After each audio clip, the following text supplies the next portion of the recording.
Hello mga mami, so ito nga po pala yung natural jojoba oil ni Unilab. Ayan, so grabe, ang ganda ng epekto nito sa hair ng baby namin. Maganda na yung shampoo niya. Then, pag nilagyan pa nito, mas lalong maganda yung effect.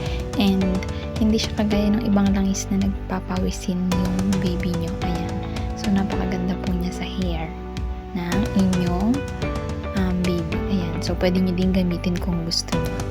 So, ito, ginagamit ko din po siya as tandem ni vegan cream as lotion naman ni baby. Ayan, so napakaganda din ang epekto. Natatanggal yung dark spot niya na pinagkagatan ng mga insekto. So, check out na guys. So, ito yung epekto sa aming baby. Ayan. So, thank you for watching.